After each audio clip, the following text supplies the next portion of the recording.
I absolutely cannot believe that 2025 is in 3.5 weeks. It is honestly so exciting and I cannot wait for the new year. But right now we're still in 2024, so let's make the best out of it.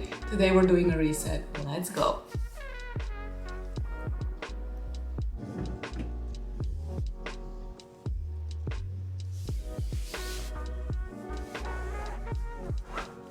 There are like 5 degrees outside, so I am gonna go all out with the warm layers. But it's also sunny, which is nice, which also means I haven't run in a while. I feel like I've been constantly falling on and off with my running journey. It almost got to the point where I was thinking, what is the point of still running this year? I can just wait until the next year and then continue then. But why not just use the year to end strong? Because there's no point in just waiting for the perfect moment to start. Like even if I run today for 10 minutes, doesn't matter. 5 minutes, doesn't matter. It's better than nothing. I mean, look at the sky. It's gorgeous. I'm really glad I made the decision to go out and run. And if I didn't feel like it, to be honest. I'm 3.5 kilometers in at this point. I'm starting to feel that I took a break. But at the same time, but Marta's is showing up. I don't know what I want to say. Slay. Anyway.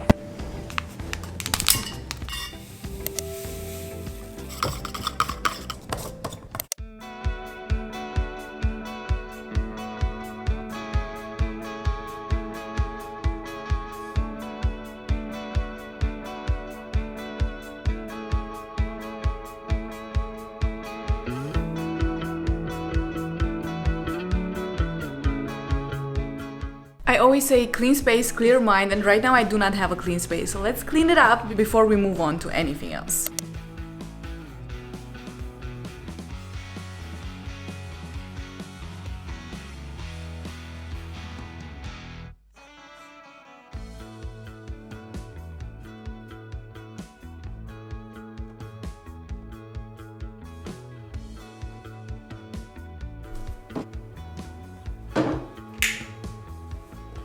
I have something very special here. People are saying that if you make a vision board, you will achieve everything off of your vision board. So let's see if that is true. But first, coffee.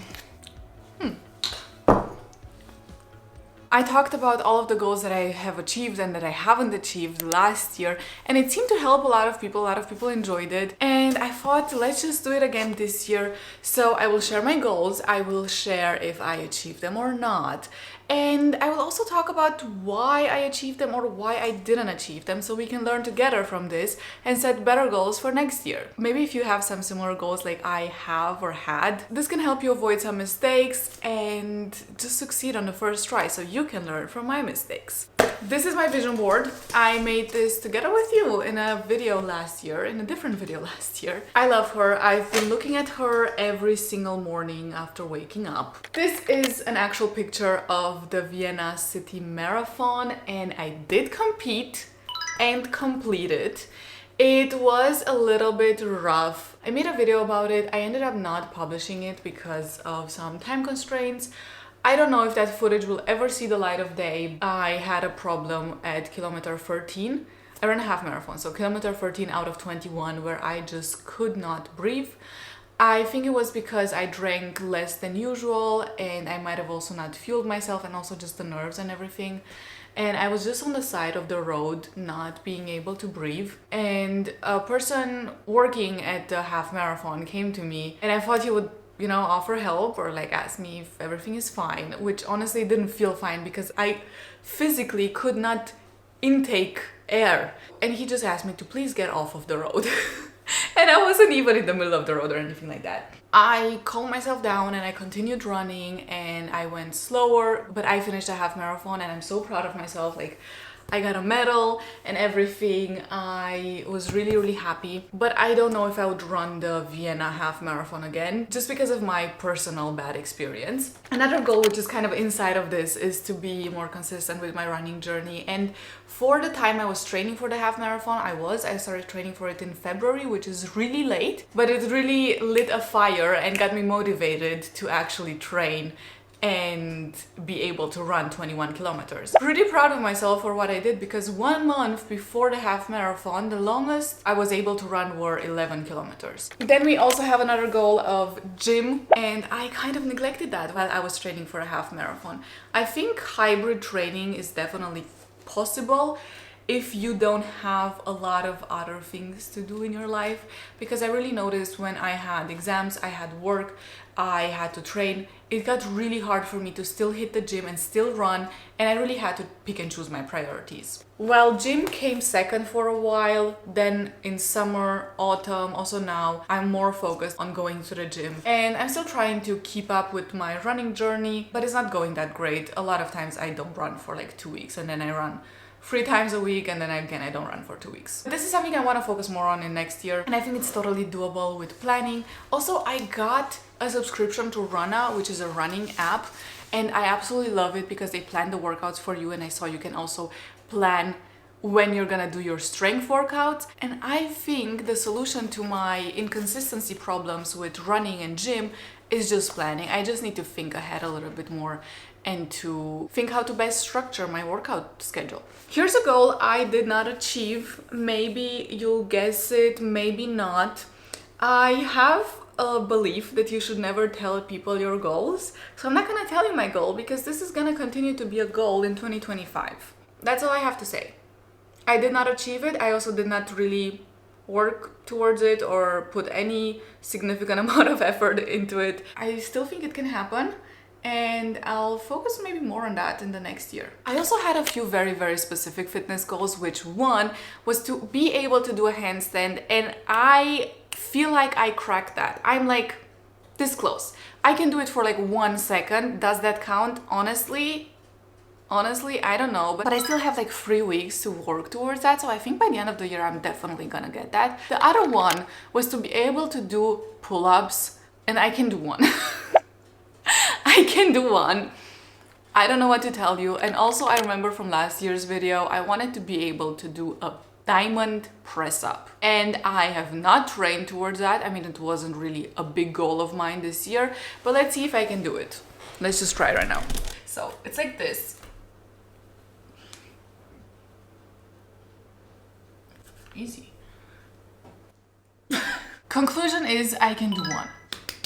I had set a very non-specific goal, which was really related to just my entire lifestyle, which was this whole idea of becoming her. And I have this picture with act like the person you want to become, then a picture of someone dressing kind of the way that I want to dress, and also this like vibey gym fit pic. Also this same, like more style wise. I feel like I've always known that I can become a certain type of person, and I've always wanted to become that certain type of person.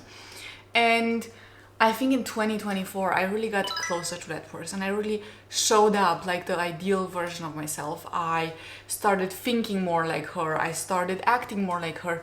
My mindset has changed so much in this year. It's actually insane. I was just thinking about this. I used to be so overwhelmed with things. If something negative would happen, I would just spiral. I would think I'm so unlucky. Of course this happens to me. Life has it out for me. When in reality it wasn't like this. I mean, of course there were bad things happening, but still there are so many good things in life. I was just falling into some thinking traps. And this year, I feel like I'm so much clearer on what I want, on how I think about situations. If something negative happens, I can deal with it. I accept that it just happens. It doesn't mean I'm a bad person, or it doesn't mean that I'm unlucky.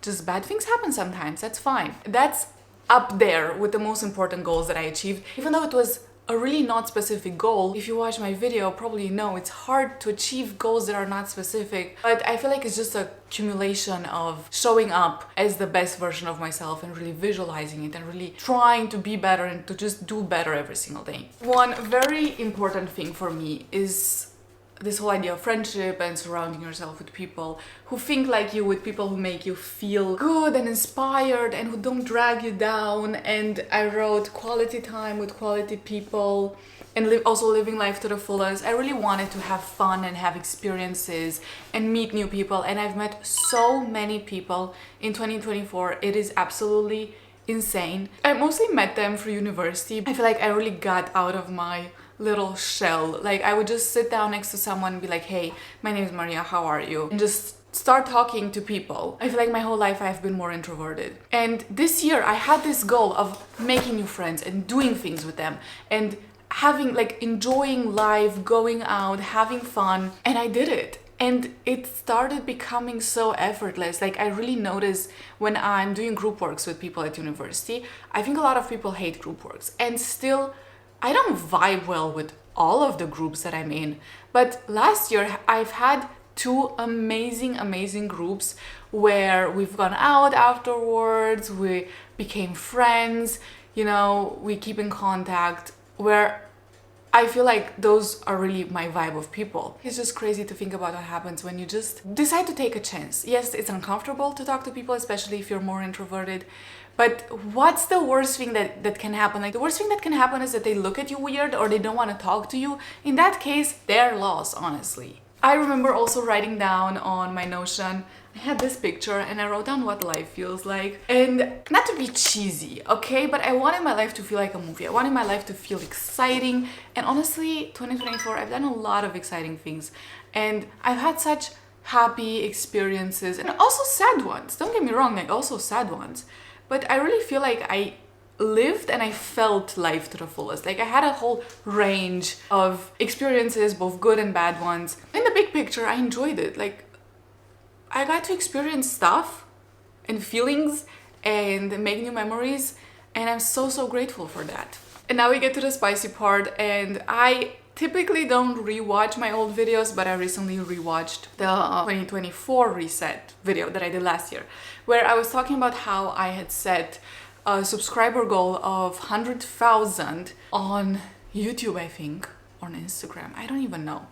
I set that goal for last year. And by the end of that year, I had probably like 2,000 subscribers. It's safe to say that I did not achieve that goal. And this year, I set the goal again. I have, first of all, the subscriber plaque where I Photoshop my name onto it, because I believe in visualization and being very specific and really seeing the things you want. And I know I will get this baby. Like this baby is gonna be mine soon. I also have this 111k subscribers things just because I love angel numbers as well. So I thought this would bring luck. And then I also have this picture, which it's a bit hard to see. It looks like the YouTube analytics. This is what it looks like behind the scenes. Here it specifically says, your channel got 1,100,000 views in the last 28 days. And I really think through this picture, I manifested that my changing your life in 6 months video got, I think, million and something. 1.3 million views. I didn't even have a goal of having a video that has 1 million views, because 1 million views is insane. That is a crazy amount of people to be watching one video where I talk about my life. But it happened, and I feel like it happened when I least expected it. It was so exciting and so reaffirming that I am on the right path and I'm doing good work, and it makes sense to just continue filming and putting out good videos and trying to do better videos and trying to help people more. This definitely got achieved. I don't have the 100k yet, and honestly, I don't know if it really makes sense to have such external goals, because at the end of the day, I personally don't control how many people subscribe to my channel. What I do control is if I make good videos, if I make videos that are inspiring, that are motivating, that are helpful in some way, and I'm constantly trying to do that. That is the bigger goal. I think my goal should always be making videos that are helpful and are valuable, and the subscribers will just come at some point. So for next year, I don't think I will set a subscriber goal. The channel is gonna do however it's gonna do, and people are gonna come or people are gonna go, but everything will be fine. I can just continue to have fun with my content and to try to put out the best content. And that's it. I don't have to like make content that I don't want to make just in order to get subscribers. Like, I'm not about that. I just want to be authentic to myself and make videos that I enjoy making and that people enjoy watching. Around it is also events and working with brands, which has been really exciting this year because I finally got to work with some brands and also to join some events. I think the highlights were that I went to 2 YouTube events, and the first one was the first one I have ever gone to. I was really surprised to get the invitation. It was beginning of the year. I had like maybe 7,000 subscribers. I went there and they had a panel talk, and I thought, damn, it must be cool to be on that panel. Like, I would love to be on the panel, but it's gonna take so long. Like, there were such inspiring people there. Fast forward 6 months, I get invited to the second YouTube event, which is in a bigger location with more people. There were over 100 creators there. After I RSVP that I'm gonna go, I get an invitation to be on a panel. Like, me? And it was also something that I was so passionate about. We talked about hate online and how to deal with hate and mental resilience for creators. And it's a topic really close to my heart. I feel like creators are really putting themselves out there. Anyone who's making videos is putting themselves out there. There are sadly a lot of people who are on the internet just to be trolls, just because they're bored with their life. That is fine. It doesn't mean you should not follow your dreams just because you're afraid of getting hate, just because you're afraid of people saying their opinion about you and saying that you're cringe or whatever. Like, embrace the cringe, do your thing, share your opinions. If people don't like that and if they say bad things, honestly, fuck them. Like, who cares? As long as you are living your dreams and you are not hurting anyone, it doesn't matter. If you want to start your YouTube channel or Instagram or TikTok, whatever it is, you just want to put yourself out there, do it without the fear of getting hate. I feel like a lot of people get it, and a lot of people get it for absolutely stupid reasons. Like, you're ugly. Okay, sure. If someone tells you your video sucks, okay, you don't have to watch it.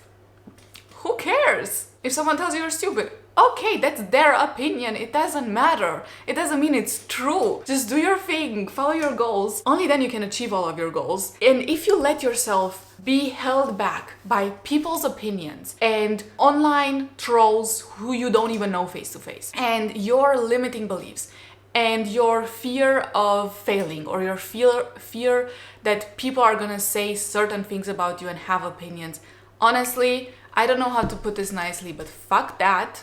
You need to live your life to the fullest and to go after your goals. If people are gonna have opinions of it, let them. They're not true. You know what is true to you. I also have some other goals in Notion because not all the pictures fit on my vision board. I need to really work on my picture arranging skills for this year. But I had a very important goal on my Notion, and that was to graduate university. And I did it. I graduated in June, but I started my master's degree before I graduated my bachelor's degree. It's a whole story. That's how the system works here. And that was really exciting. I was so glad to be done with my bachelor's degree. I did it. I did my bachelor's degree in nutritional science, and then I decided to do a master's degree in economics and finance. And I feel like that was a big decision, a huge decision that I made. But right now I'm really, really glad about it and how everything turned out. I graduated this year, which is crazy to think about because I'm almost halfway through my master's degree. So time really flies. I also wanted to travel more, which I kind of did, but I did it more locally. I've been skiing a bunch of times in Austria. I've been visiting my family a lot of road trips, which I've enjoyed. This was a year where I really enjoyed driving. Before, I used to be so scared of driving, but now I'm like, whatever, I'll just put on some nice music and I'll vibe, and it can be fun if you're not scared of it and if you're not anxious. Like, talking about all of the goals and looking back on the year, I feel like this is something that's so important to do. I'm really grateful for all of the ups and all of the downs this year. There were definitely some unpleasant moments, but looking at everything that happened, it's like, yeah, of course, life has its ups and downs. There needs to be a balance. And if you focus on the things you are doing right and the good things in life, and you can be grateful for them, then you can truly be happy and content with your life. I am so excited to soon be planning my new goals, and I'll do a whole video about it. I've done this for the last 2 years, so wait for the video called probably something like how to make 2025 your best year yet. It's always a good one. I always work really, really hard on it. I make a vision board with you. I show you what is the right way to set goals and some strategies to have better goals. Look out for that video, and I'll see you soon. Bye bye!